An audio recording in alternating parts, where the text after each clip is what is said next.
me chamo Ana Paula Campos, sou professora da Universidade Federal de Pernambuco, da Comunicação Social. E na época em que fiz graduação, eu comecei uma pesquisa bem despretensiosa sobre o movimento armorial. E essa pesquisa me levou bem longe, né? Me trouxe onde eu estou hoje, né?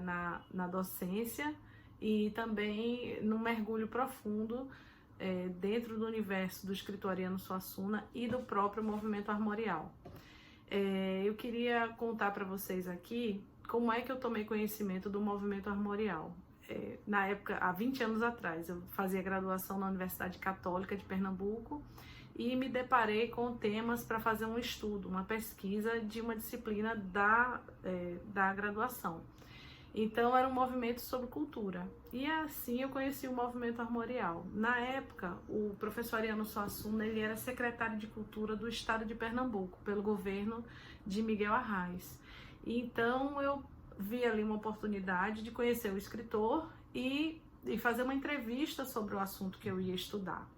Então, desde essa entrevista, eu literalmente não larguei mais o movimento armorial. Então, assim, foi um contato com o Ariano que foi muito precioso, muito valoroso, e aquele assunto me encantou muito.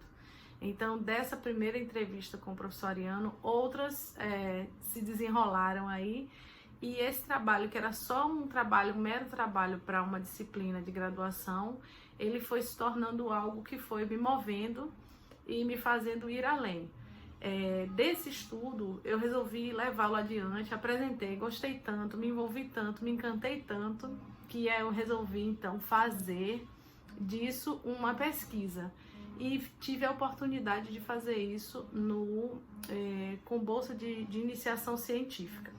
Então eu tive uma bolsa de iniciação científica, pude fazer um estudo mais aprofundado e resolvi aprofundar esse estudo na música armorial. Na época, comecei a tomar conhecimento do assunto e, de fato, o que era o movimento armorial? Qual é, na verdade, a sua proposta? A proposta que Ariano Suassuna encabeçou, né? Quando começou essa ideia aí de fundar um movimento cultural aqui em Pernambuco. A ideia era se inspirar na cultura popular para criar uma arte erudita brasileira, né? Baseada, influenciada, inspirada nas raízes da cultura popular brasileira. E onde estariam essas raízes? Elas estariam nas brincadeiras populares. Essa proposta, na época, Ariano lançou no final dos anos 60, de 69 para 1970, quando ele era diretor do Departamento de Extensão Cultural da UFPE. Então, à frente do DEC, né, do Departamento Cultural da Federal de Pernambuco, Ariano juntou em torno dessa sua proposta alguns artistas de diversas áreas. Então, a proposta do movimento armorial, da criação dessa arte genuína brasileira, contava com a presença de nomes muito fortes. O próprio Ariano, né, na literatura e no teatro, Francisco Brenan, na cerâmica, na escultura. A gente tinha também Maria da Conceição Brenan Guerra, na tapeçaria, o grande gravador Gilvan Samico, entre outros nomes aí, muito importantes, que fizeram parte dessa primeira leva do movimento armorial.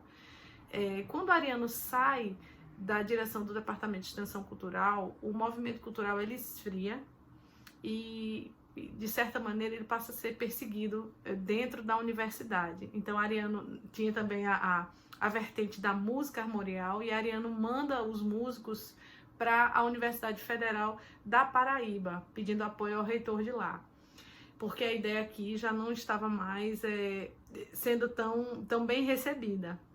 E nessa primeira fase do movimento armorial, nós temos aí grandes músicos que se destacaram e que hoje em dia são representantes muito importantes da música brasileira. Então, por exemplo, Antônio Carlos Nóbrega, né?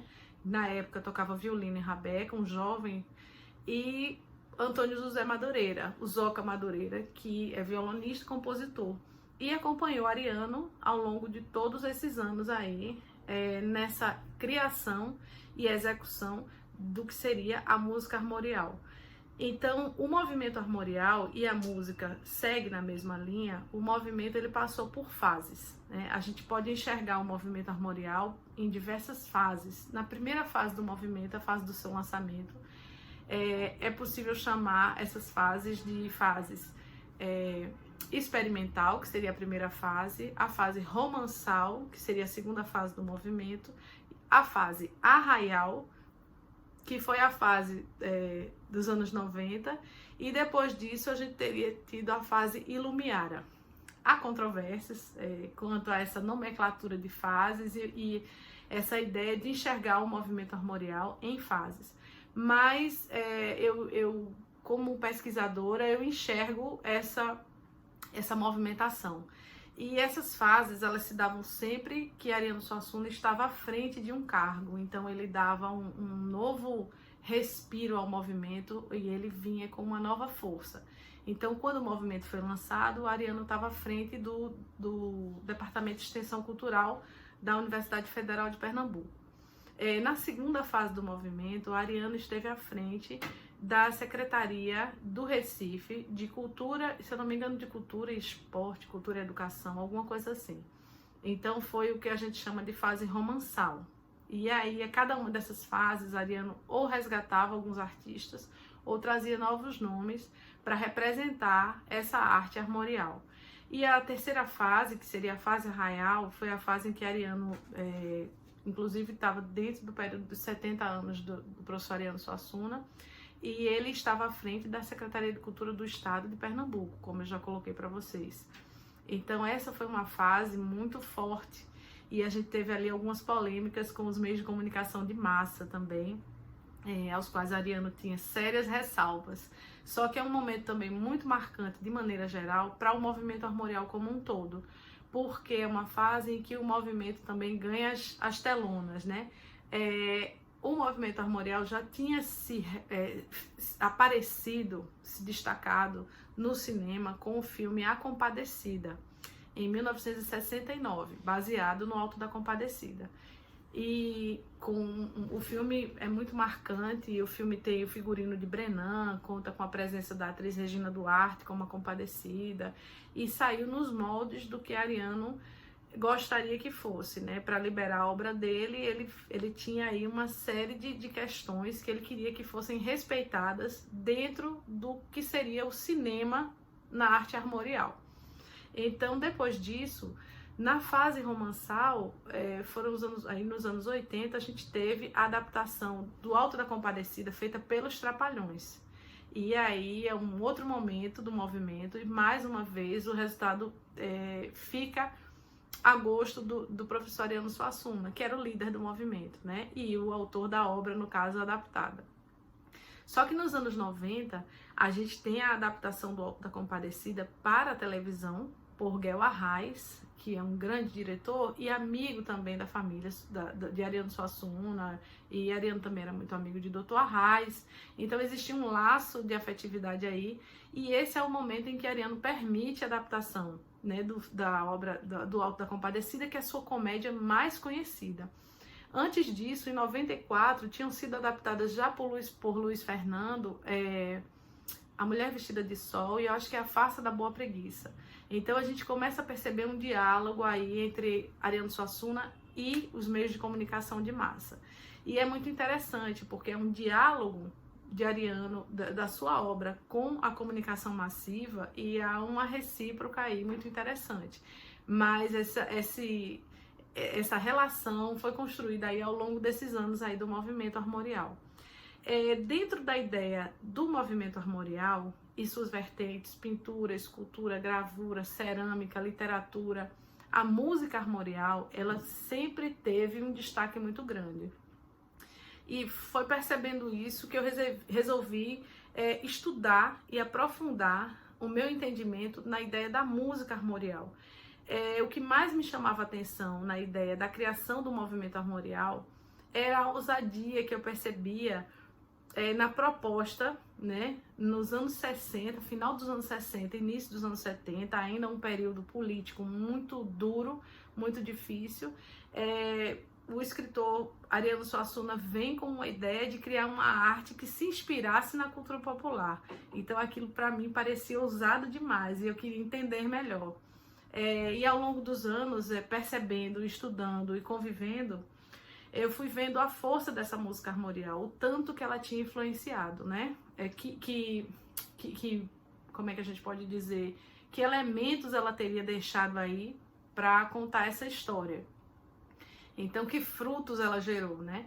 Quando eu fiz o documentário, porque eu estava acreditando que aquelas informações, elas estavam muito difíceis de se coletar. E aí, quando eu consegui construir a pesquisa, entender o movimento, as suas fases e a importância da música armorial, existia uma coisa muito interessante, que era uma rixa, uma diferença entre o movimento Mangue Beat, que surgiu nos anos 90 aqui em Pernambuco, e foi criado por Chico Science, Fred 04, e tinha uma ideia muito moderna, muito ousada, né, também, como foi o movimento armorial no final dos anos 60, que era a ideia de fincar uma antena parabólica na lama, no mangue. Então, assim, de novo, é um movimento que traz a ideia de valorização da cultura popular, misturando agora com outros elementos, não mais com a ideia da cultura da música erudita, como era a ideia do movimento armorial, mas era uma mistura com o hip hop e com o rock. Então era muito interessante, porque era uma ideia completamente contrária ao que o movimento armorial pregava e propunha. Mas era muito interessante porque tanto o movimento armorial, a música armorial, quanto as bandas do movimento Mangue Beat, todas elas bebiam na mesma fonte. E aí era engraçado porque Ariano Suassuna, quando discutia e quando provocado sobre essa questão, ele dizia que tinha uma amizade grande por Chico Science, mas ele dizia assim: eu fico do lado do Chico, mas sou contra o Science. Eu apoio a inspiração no maracatu rural, mas não apoio a ideia do rock. Acho que desvaloriza. Então era uma coisa interessante que, como tudo que envolvia Ariano, virava uma polêmica, virava um debate, mas Ariano Suassuna levava isso com muito humor. E eu achava essa discussão, um debate muito interessante. Então, assim, fiz toda a pesquisa teórica sobre isso, coletei dados, as entrevistas, mas eu achava que isso era muito precioso para ficar dentro de um livro, parado, numa prateleira. Então veio a ideia de fazer o documentário, que é esse que vocês vão assistir aí, que se chama A Música Armorial, do Experimental à Fase Real. A ideia de tornar isso um documentário em audiovisual era levar isso ao máximo de pessoas, era deixar ali um documento ilustrado, as falas, as pessoas, o debate e a discussão, para que um outro pesquisador que viesse depois de mim tivesse mais informações, tivesse mais material disponível. Então eu realmente me debrucei sobre isso e passei acho que 1 ano para construir esse documentário, desde a ideia, a pesquisa muito antes, né, mais tempo, e aí durante 1 ano eu fui atrás dos músicos, das pessoas envolvidas, para poder a gente fazer esse debate em um filme, né, e que isso ficasse registrado para os próximos colegas aí, pesquisadores e curiosos, que quisessem entender um pouco mais sobre a música de Pernambuco, e é uma música que reverbera nacionalmente. Então eu fiz o documentário, foi muito interessante para mim porque algumas coisas se revelaram ainda mais. Então tem uma fala muito interessante no documentário, sem querer dar spoiler, do músico Siba, que tinha feito parte do movimento, viveu a fase do movimento armorial e aí fazia parte do grupo Mestre Ambrósio. Siba é um grande compositor e um grande representante da arte nacional. E aí Siba diz, olha, na verdade o que eu acho é que houve um grande mal-entendido entre os dois lados, porque seria um momento de unir forças pela cultura, e aí esse mal-entendido tornou ali 2 lados diferentes, só que pensavam de uma maneira muito parecida, valorizavam a arte da cultura popular. E um outro ponto interessante de perceber na música armorial é perceber que é uma música que traz nela uma universalidade. Ela busca no popular o seu elemento universal, que dá identidade à música brasileira. E nesse caso, pela formação dos artistas, ali era uma música erudita, de uma qualidade indiscutível, mas ela tinha inspiração nos elementos da cultura popular, nos instrumentos da cultura popular e em tudo que formava essa cultura popular brasileira. E é muito interessante porque ainda hoje a gente percebe que tem pessoas que acham que essa música armorial ela é uma música nordestina. Na verdade, ela tem inspiração. O que tinha sido feito até ali tinha inspiração na cultura popular do Nordeste, porque era a origem desses músicos. Assim como na literatura de Ariano Suassuna, a inspiração é o sertão da Paraíba, é a sua base, é de onde ele veio, é o que forma aquele artista. Mas o que Ariano dizia é que a proposta do movimento armorial e, consequentemente, da música armorial era essa universalidade. Então, esses elementos poderiam ser encontrados em qualquer lugar do Brasil, mas a gente precisava ir a fundo e entender a cultura popular de cada local. E aí, essa ideia é que ficou imortalizada aí nessa arte armorial, né, que Ariano propôs e que ainda hoje reverbera. A partir desse estudo, eu fui conhecer um pouco mais uma banda aqui de Pernambuco, do município de Arco Verde, que na época se chamava Cordel do Fogo Encantado, e gerou grandes músicos como o vocalista Lirinha. Então eu achei aquilo ali muito parecido com o armorial, mas ao mesmo tempo muito parecido com o Mangue Beat. Eu queria entender se aquela banda, o Cordel do Fogo Encantado, que trazia influências da música ibérica, da música negra e da música indígena, se ela tinha noção da existência do movimento armorial, que surgiu muito antes deles, né? A banda surgiu acho que nos anos 2000, 98, por aí. E o movimento armorial era dos anos 70, então será que aquele pessoal tinha conhecimento disso? E aí eu fui fazer um outro estudo, uma outra pesquisa, que virou, na verdade, o meu mestrado, né? Que era sobre o Cordel do Fogo Encantado. Então o nome da dissertação do mestrado é Sertão Alumiado pelo Fogo do Cordel Encantado. E isso também virou um livro depois. Assim como do estudo do armorial, eu fiz um documentário do estudo do mestrado, que vem desse embrião, que foi o entendimento da música armorial, se tornou um livro também. E aí, atualmente, depois de 20 anos, eu resolvi fazer o doutorado. Então, eu estou hoje estudando o discurso de Ariano Suassuna e a presença desse discurso e as suas polêmicas a partir das aulas de espetáculo. Então, parece que estudar o armorial, tentar buscar a compreensão disso e, consequentemente, de Ariano Suassuna, é um mergulho sem volta. E eu venho aí nesse mergulho há alguns anos já, mas muito feliz. Então, o documentário, ele é dos anos 2000, acho que é isso, acho que é de 2000. E a sensação que eu tenho é que ele não envelhece, porque as informações que estão ali, elas retratam uma época, acontecimentos, entendimentos e desentendimentos. Mas ali a gente passa a conhecer um pouco mais da música armorial, entender um pouco mais desse universo. E é isso que eu espero conseguir passar para vocês, né? Deixar um pouco dessa informação, dessa mensagem e despertar a curiosidade mesmo, para entender mais o movimento armorial, perceber a riqueza que a proposta da música armorial trazia e de que forma ela influenciou e até hoje influencia, que a gente pode perceber isso.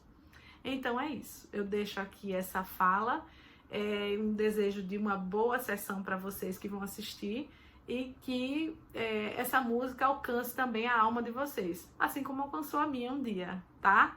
Um grande abraço. Existe um poema meu de 1963, no qual eu uso pela primeira vez a palavra armorial como adjetivo.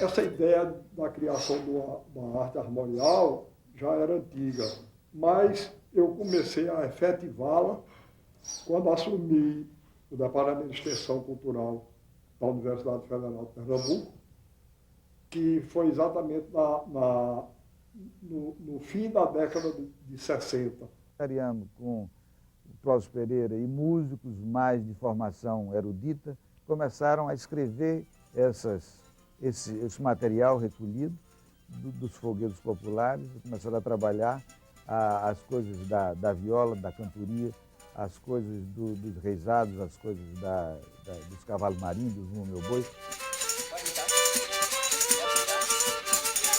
Então, o movimento armorial resultou de uma pesquisa dessas expressões populares.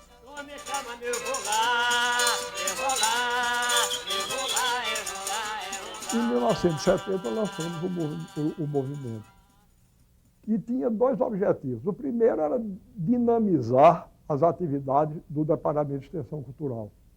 O segundo era de lutar contra o processo de vulgarização e descaracterização da cultura brasileira, processo esse que estava recebendo um impulso muito grande nessa época, por dois motivos. Primeiro, a desconfiança que o regime militar tinha em relação à cultura popular.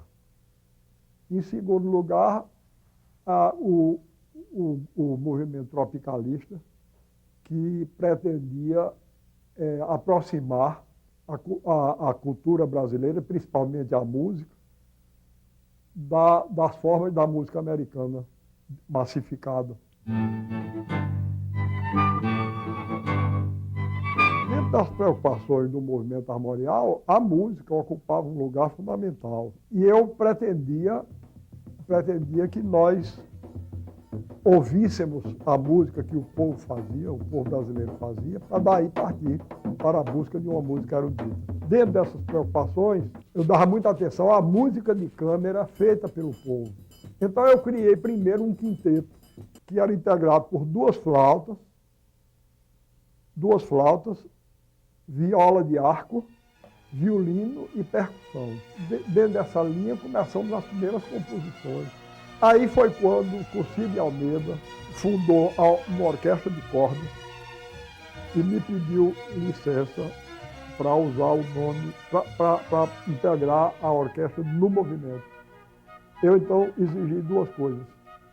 Eu disse que a orquestra se chamasse Armorial e que se colocasse duas flautas, porque o trabalho do violino e da viola, as cordas já faziam.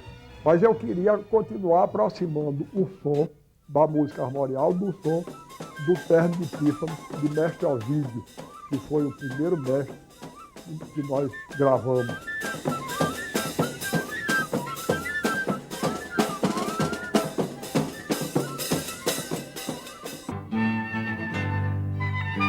Eu comecei a achar que o som da orquestra estava europeizado demais.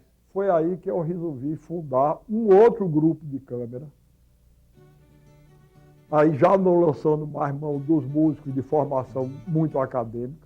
Então, Fernando Torres Barbosa me apresentou a Antônio Madureira. E Antônio Madureira foi buscar Antônio Nóbrega. Chamamos mais um violonista chamado Edilson Eulalio e, posteriormente, um flautista chamado Gildo Vieira. Esse grupo, a princípio, foi um quarteto. Nós estreamos na igreja, se eu não me engano, na igreja do Rosário dos Pretos, com uma audição desse grupo de câmara que, nessa época, era um quarteto. Depois, nós transformamos em quinteto e foi esse o quinteto armorial.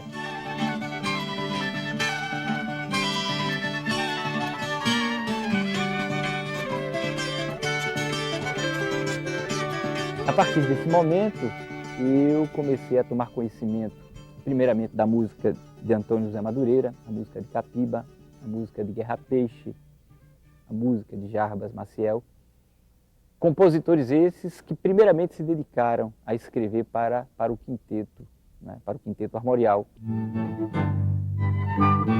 Optamos em formar primeiro um conjunto de câmara, 5 músicos, alguns instrumentos que ou fossem instrumentos populares ou fossem instrumentos eruditos que tivessem o equivalente na cultura popular. E mesmo esses eruditos teriam que passar por um reaprendizado para tocar esses instrumentos dentro do estilo da música nordestina. Vocês vejam, por exemplo, a questão da rabeca. Na época, não se falava absolutamente desse instrumento.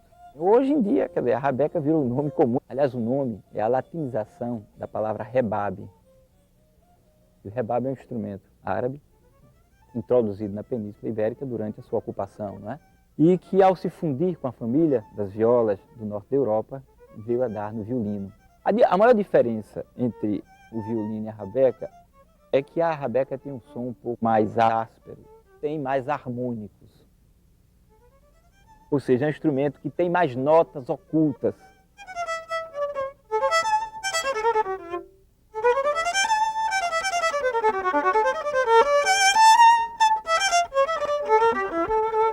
Como era de esperar, o movimento armorial sofreu oposição e preconceito de várias naturezas. Não é? Em primeiro lugar, havia a suspeita, a qual já me referi, havia a suspeita de subversão de tudo que era falar popular. Havia também o preconceito dos chamados jovens, naquela época chamada Jovem Guarda Musical. Esses nos consideravam arcaicos, por causa da nossa ligação com o popular. Mas teimamos e terminou. Eu vi grandes músicos de vanguarda do Sul aplaudindo o Quinteto Armorial. O Quinteto Armorial tinha um trabalho que eu achava de uma importância fundamental, como eu acho ainda hoje. Mas, quando eu saí do Departamento de Extensão Cultural, eles começaram a ser hostilizados.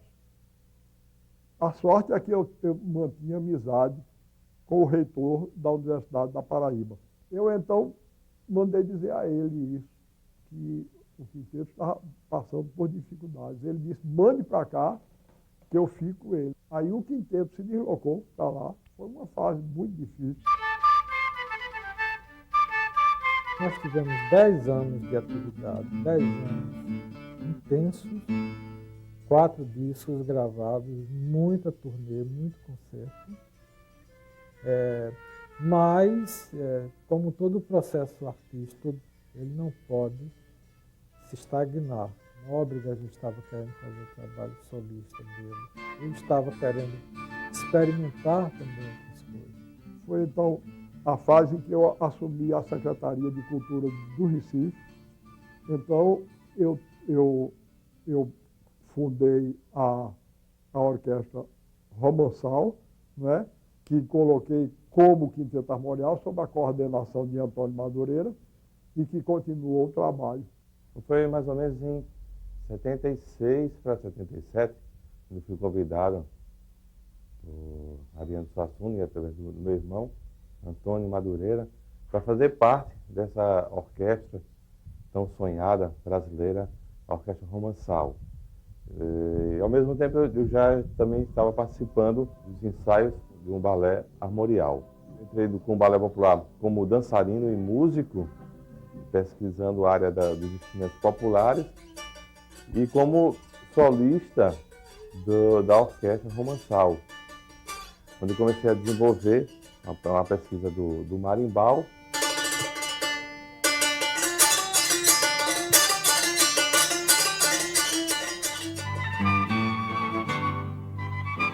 que caracterizava o Quinteto Armorial era esse trabalho pioneiro de pesquisa e utilização de instrumentos populares.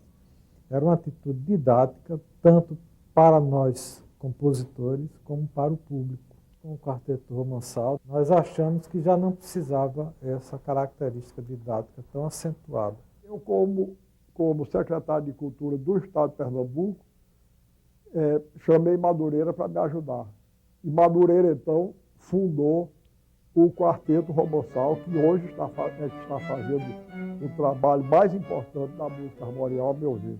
E finalmente, vem esse disco extraordinário que se chama Trip, que tem, para marcar novamente a ligação com a primeira fase do movimento, tem uma bela gravura de Samico, né, na capa, e o próprio título vem daí, do Reino da Ave dos Três Punhais.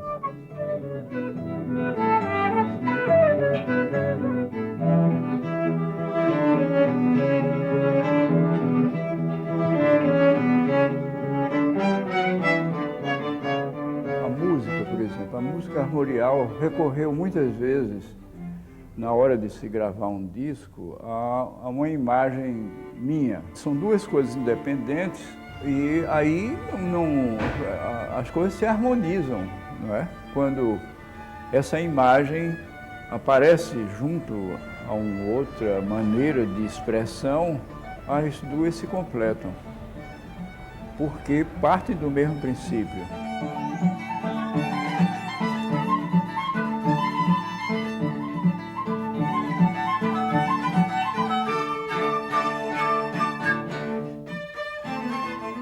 Era como se aquela forma de arte que estava nascendo pudesse realmente propor uma integração absoluta entre todas as artes.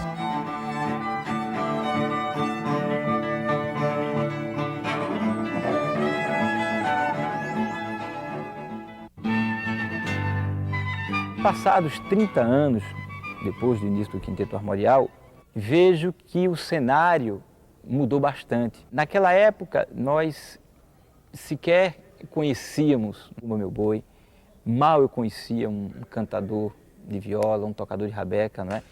Hoje em dia parece que o ar está incensado, não é? Pelos baques dos maracatus, há inúmeras pessoas se interessando pela rabeca, pela maneira de cantar dos poetas populares. E o resultado disso é que, na época do Quinteto Armorial, existíamos nós, o Quinteto Violado, e um pouco depois a banda de pau e corda. Éramos os grupos de música, era de câmara, os quintetos, né, da época. Hoje em dia, quer dizer, além do meu trabalho, que permanece Antônio José Madureira, Antúlio Madureira, existe Mestre Ambrosio, existe Cordel de Fogo Encantado, existe Mário Fulozinha, existe Chão e Chinelo. Há um universo muito fervilhante, muito exuberante, que se expande, né, gradativamente. Os grupos que hoje estão dentro do contemporâneo fazem esse mesmo mergulho nas raízes, mas com um tratamento e com a leitura totalmente diferente do que o Quinteto fez, do que o movimento armorial fez, entende? Apenas eles mergulham dentro da mesma fonte, vão buscar dentro daquela fonte, e naturalmente em épocas diferentes.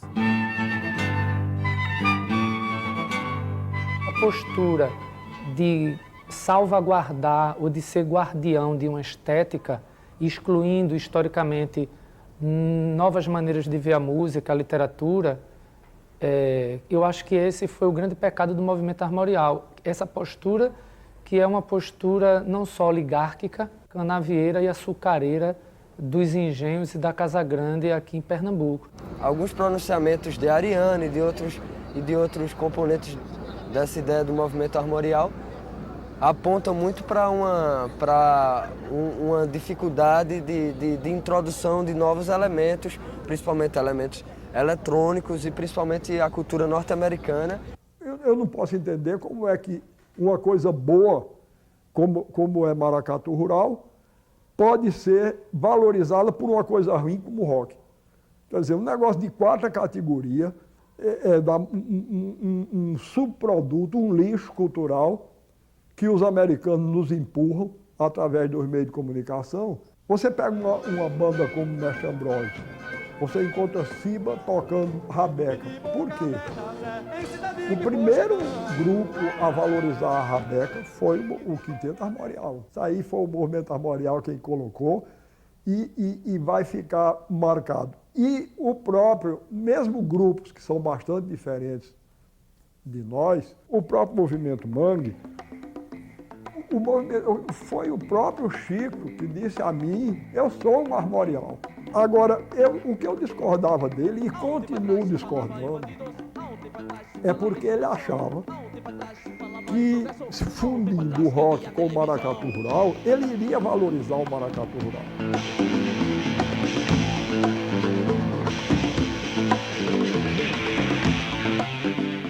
Isso que se convencionou chamar mangue nunca foi uma proposta estética, ao contrário do armorial. E aí, no momento em que Ariano assume uma função pública, existia um grande mal-entendido das duas partes. Dele, de não perceber que a importância do movimento que estava acontecendo na cidade, das pessoas jovens estarem fazendo, lutando e construindo uma coisa nova, diferente da realidade do tempo dele. E das pessoas novas, eu acho que muito por não conhecer a obra de Ariano. E aí teve aquela coisa de não se entender, quando na verdade era o momento de juntar força. Todos esses movimentos que se seguem, atuais inclusive, têm uma influência, principalmente indiretamente, de ir atrás dessa coisa, de ir na cultura popular. Acho que esses grupos pop, de morros, tudo acontece. Eu acho que o armorial abriu esse caminho. O surgimento do Cordel do Fogo Encantado na cidade de Arco Verde tem muita influência do movimento armorial, principalmente a estrutura teórica dessa ligação com a influência das três raças e de que forma as três raças definiram a característica musical e poética do país que a gente vive. A gente tem o movimento armorial, tem o movimento tropicalista e tem o movimento mangue, ou a cena, ou a movimentação mangue, como movimentos impulsionadores de uma nova estética na música brasileira. A raiz do movimento armorial mesmo, ela não nasceu na década de 70, ela nasceu quando uma arte veio através dos portugueses e, incontrolavelmente, ela acabou sendo influenciada pela arte índia e negra. O movimento foi, na verdade, uma celebração de algo já acontecido. Eu vejo que o movimento armorial fez parte dessa história da música pernambucana, criou caminhos históricos para surgimentos como a movimentação mangue. Todos os movimentos, tendências da música em Pernambuco têm, direto ou indiretamente, uma influência do movimento armorial. A herança, o que o movimento armorial trouxe para a gente foi fundamental. Acho que talvez tenha sido o primeiro momento onde a cultura popular e pernambucana teve realmente um impulso de valorização forte aqui e que extrapolou o universo do Estado e ganhou o país e o mundo. Ariano foi quem primeiro levantou a bandeira, não é? Foi ele que disse, ó pessoal, meus amigos, existe isso aqui é muito importante. Só esse fato foi da maior importância. O movimento armorial, aceite-se ou não se aceite, o movimento armorial teve um papel decisivo na deflagração dessa música que se faz hoje em Pernambuco e no Nordeste.